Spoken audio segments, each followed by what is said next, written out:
According to the FBI, a break-in occurs every 30 seconds in the United States. This is one of those stories. Dun dun!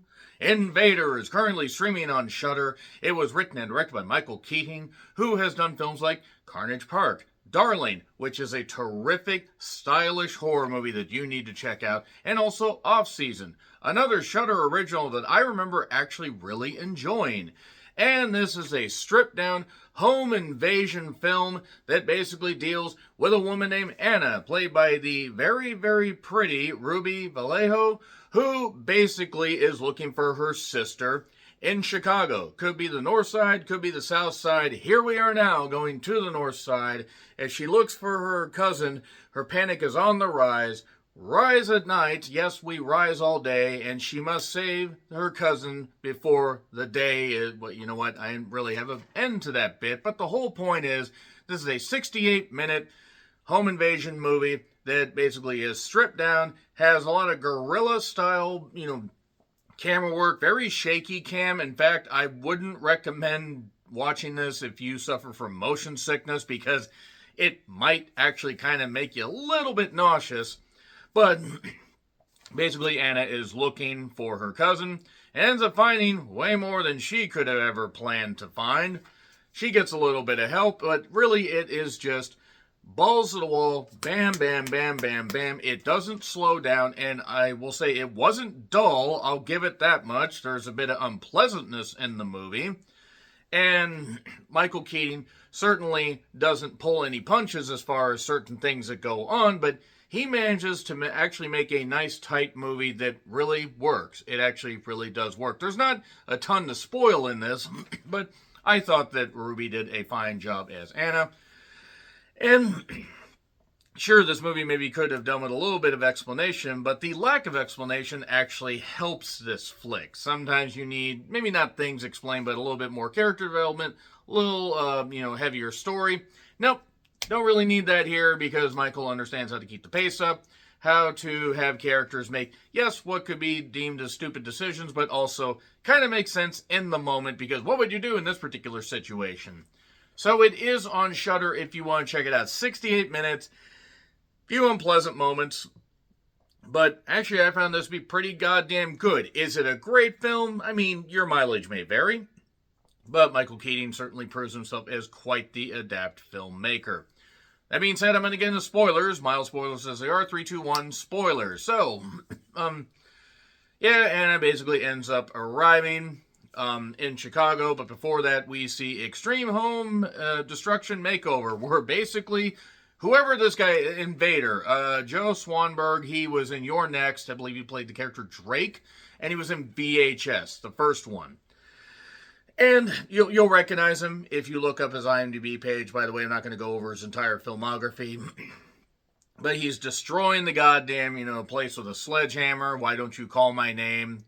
We hear a little bit of radio chatter on a police scanner or the news that he has been somewhat identified. He matches the description of people that have been doing this. And he basically was in this particular house, but living up in like an attic space. Actually, it kind of reminds me of a place at my grandparents' place, because they had 6 goddamn kids. Yes, that's the family that my mom comes from. And yeah, it's ironic. 6 kids on one side, 7 kids on another. Big families back in the the before times. But as Anna arrives, it's kind of boom, boom, boom. She has to charge her phone. She's trying to call her cousin. And the heavy metal music that was blaring in the taxi was certainly a choice. I know the idea was to kind of instill tension and everything, and well, that's a bit off-putting. Well, this taxi was going to take Anna somewhere. This taxi that was driven by the guy. I mean, it's pretty much a given. It was driven by him. Like, they don't show it, but they show enough. So I did joke, though, that the taxi guy ends up chasing her. It's like, into, like, some Chicago, like, subways. Yeah, sure, chase a potential fare and panic them. That's smart. So, as she's walking along, she has a GPS. She must have really been able to charge her goddamn phone, by the way, based on the fact that she has almost a full fucking battery. And as she's going along, she sees wildlife. we see a doe and we see a buck. And when the buck got, near their residence, he said, "I'm home, dear." So the taxi pursues her, and then basically she gets to the house. She can hear that something's going on, but she can't tell what. She ends up going to her cousin's place of business, a grocery store. The manager's kind of a dick. And she kind of shouts in Spanish. I assume that is Ruby's, first language. And it's nice, actually, how they presented the Spanish subtitles for idiots like me that cannot speak it. Even though I took a year of Spanish, I don't know shit. There is a coworker named Carlo that tries to help her. There's some dented food that he's going to take to his grandma. So Carlo is established as a fairly nice guy. And then he calls from a payphone. Remember payphones, folks? He calls and says, this person's got a gun. Oh my God. The police show up. They don't do anything. They get into the house and they find a whole bunch of destruction. The guy gets back home. He dons a weird leather bodysuit and a doll mask and a blonde wig because he's just dancing around doing whatever, because I guess they just had to make him weirder. And yeah, not exactly sure what the hell's going on. Then suddenly they go to the basement. They find a couple people dead, and they find the cousin, because Anna found her cousin's phone, looked on there, and she had filmed the home invasion where the guy came in, like the house, bashed the guy's head in, bashed the parents' head in, and now they must rescue the cousin. But they need to get a sharp implement. Meanwhile, the invader is cooking stuff with a steak and doing this, implying that it's like he's pretending that he's killing people again. Does not look like he's stabbing based on what I did. Carlos, unfortunately, gets stabbed in trying to sneak up on him at a glacial pit, which I understand you don't want to just run up on somebody. Element of surprise, sure. But then, unfortunately, Carlos is sort of bleeding out, or at least that's the implication. And there's plastic wrap here to, imply, is there something behind this, the guy gets to the cousin, wondering what the hell's going on, and suddenly Anna shows up and hits him in the head with a bat. Should have hit him a few more times, but whatever. You think one shot will do good. And she must have done some good, because even though he is, coming back, she gets a gun. The cousin said, the dad had a gun. He kind of beats his chest, going to do this. She shoots him a couple times, shoots him in the fucking neck, and so he's bleeding pretty severely. This is about, I think, where the movie should have jumped the shark.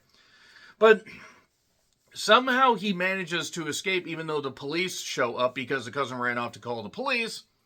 And he's running through alleyways in that leather bodysuit and just his normal hair and stuff like that. He manages to get to another house, which I thought might have actually been his house, but he ends up taping up his wound.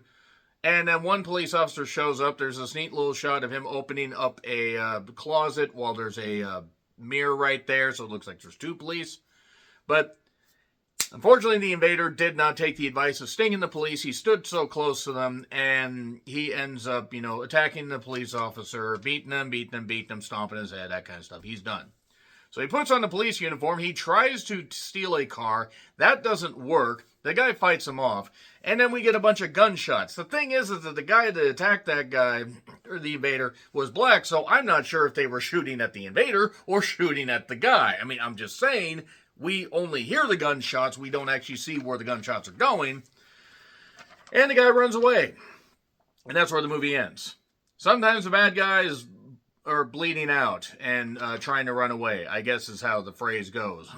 And then we see a little bit of how he was able to break into the house, talking, and everything about that, and then beats them, and then you hear the screaming, I assume. I mean, unless this is an alternate future where the cousin manages to shoot him. But yeah, that is it for Invader. It is a nice, tight 68-minute movie with good stuff. I don't know if I'm going to watch it again, necessarily, but I will say that compared to the dearth of horror that I've seen this year, this actually was pretty pleasantly surprising. So, B+. B+. I'll say that much. Agree, disagree with what I said, like, share, subscribe, Twitter, Letterboxd, Blue Sky handles in the description. I'm John Rittland, and until we do not invade a home again, that's illegal, kids. Happy trails to you.